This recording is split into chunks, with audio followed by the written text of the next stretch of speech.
Sorry, there's no sound. It's a technical error. So this is my daughter when she was very little. She has her hands full.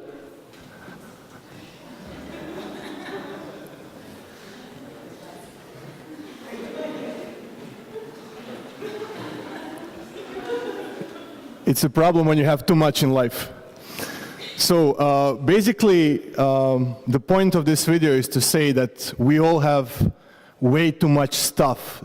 We have more stuff than we can consume. And sometimes we are not even aware how blessed we all are, at least on this part of the world. If you go to a supermarket, it's going to be very amazing what you're going to see. Maybe we don't notice that, we don't anticipate that, but you have so much. And I went to a supermarket yesterday just to see how many types of yogurts are there available in the store. And there are 57 types of yogurts. You have 1.2 fat, 1.7, 3.2, 3.6, banana flavor, peach flavor, strawberry flavor. It's just amazing. And it's no difference with toilet paper as well. You can buy a blue one, yellow one, pink one. It can be with teddy bears. It can be with flowers, 1 layer, 2 layer, 3 layer, and it's just amazing. So our kids are going to have even more stuff than we have, more than they can consume, and most scientists, which are mainstream scientists, are going to say that basically we're going to have even more. So not only that we have a lot, but we're going to have even more. Singularity University, the biggest Google project which tries to predict how the world is going to look like, says we're going to live in the era of abundance. So how this world, where we have so much, is going to look like? We don't know. Nobody knows. There are 100 people in this room. If each of us writes down 5 ideas how the world is going to look like, we put these ideas in the box, we open the box, and 50 years from now, we will laugh. Everybody is going to be wrong. It's going to be something totally different. But there is one single thing which is going to drive the world forward always, and this is courage. If you take a look, anything that we as a mankind did, it was mostly driven by courage. Maybe by some other stuff as well, but courage was one of biggest drivers. I'm not only talking about bringing men to the moon, it can be also some more basic stuff. And what does it mean to be courageous and brave in this 21st century? Does it mean to have a sword and to fight? I don't think so. It's more about embracing the world and live life and be in love with life and do things that maybe before people couldn't do. And what I really feel is that we have so much that we don't need to own much. We simply need to experience more. And this is basically the basic principle that is going to drive the economy forward. I work on a global business for the last 8 years, and I work on different markets on different continents. And definitely what I see is that sharing economy is becoming something that is going to totally change the way how we live, the way how we think, the way how we see friendship, the way how we raise our children. It's just a really, really big change for everybody. Let me give you a couple of examples. New York City, a young girl goes out at night, it's 2 o'clock in the morning, and before she would call a taxi. Today, she just takes her iPhone or any other phone, clicks one button, and she can see who is going home at the same time from her home, from the club towards her home.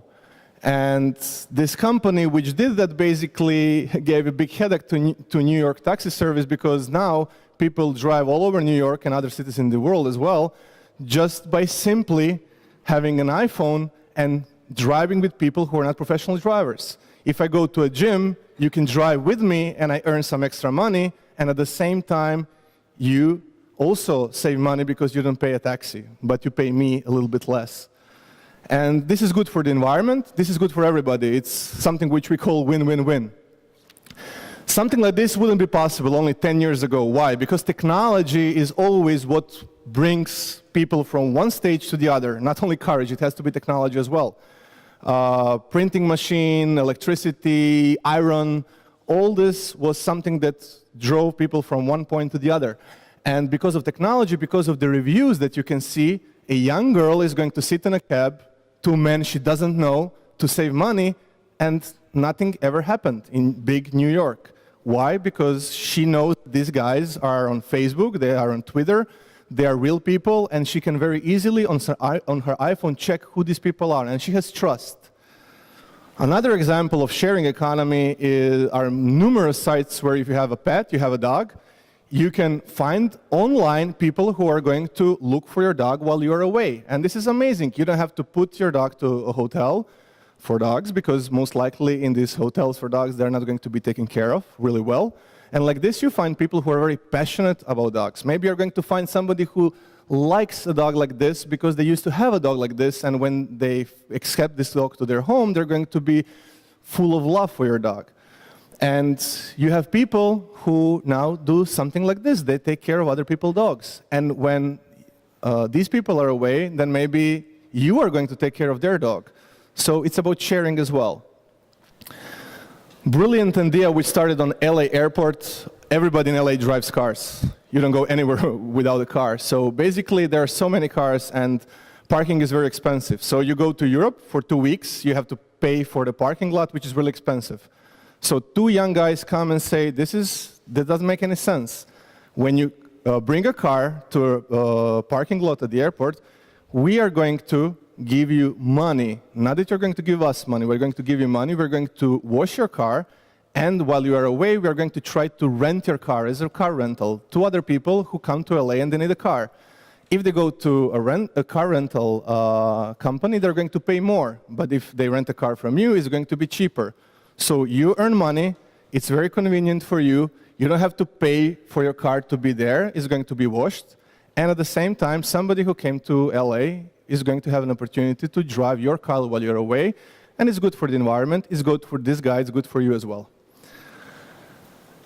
There are so many companies all over the world which are about hosting people. These days, young people, like most of you, don't use hotels anymore.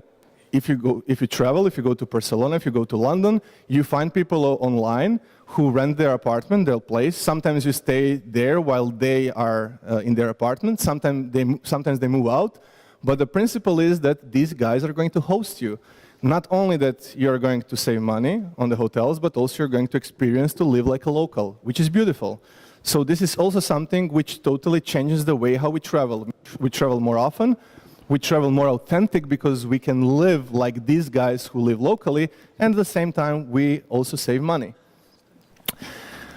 A lot of co-working companies. You're a freelancer. You hate working from home because when you're at home, you cannot focus, you cannot concentrate, but then you find guys online who want to share office with you. You find a nice office, which is really cool. Not only that you share office with them, but you share ideas, you spend some time with them.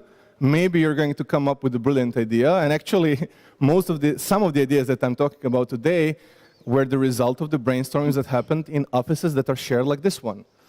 Why people do this? Because we live in the era of sharing. Clothes, brilliant for girls. You spend a lot of money on a dress, you can wear this dress maybe once or twice in your life, but now you have so many internet sites all over the world where basically you can find somebody who also have an expensive dress, but she cannot wear it because she already had it twice.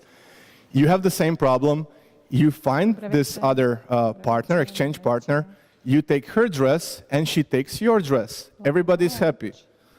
You can exchange all kinds of clothes and it works perfectly well. Why is this good? It's good for the girl number one, it's good for the girl number two, it's good for the environment, it's good for everybody. So let me tell you how sharing changed my life and how sharing, I hope, is going to change the lives of all of us. This is my daughter when she was also very little. We were in Switzerland. And when I discovered that there are sites where I can go online and where I can find people who wish to come to Croatia and I can exchange my home with their home, I decided that I'm going to travel really, really a lot. And I always thought that traveling is really important, especially for kids, because I also grew up in an international environment. And it's very good when people are very small and when they travel and they learn different cultures, they see different people, it influences them so that once they are going to be all grown up, they have a different view of the world. So I decided I'm going to change my home with somebody else every year, at least 2 or 3 or 4 times. So we've been to all sorts of places. We've been here in Provence, we've been to New York City, France, Lyon. We went hiking in the Alps. This is Notre Dame in Paris.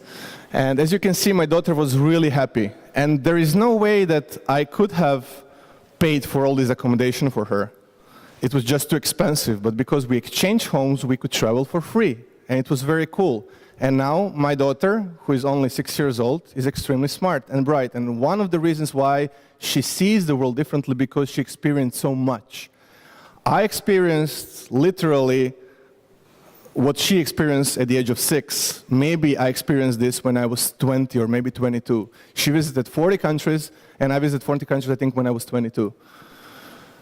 So these are some of the photos that I want to share with you.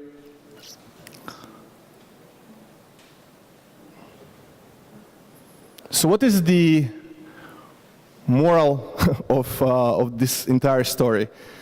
The world is changing, and we have to be courageous. We have to understand that all these changes that are coming are going to change how we think and are going to change ourselves as well.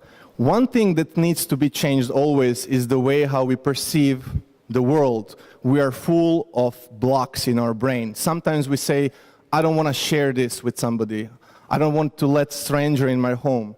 But these are all psychological barriers that we need to be courageous enough to go over these barriers. And if we do this, the world, which is so full of different stuff, can become beautiful.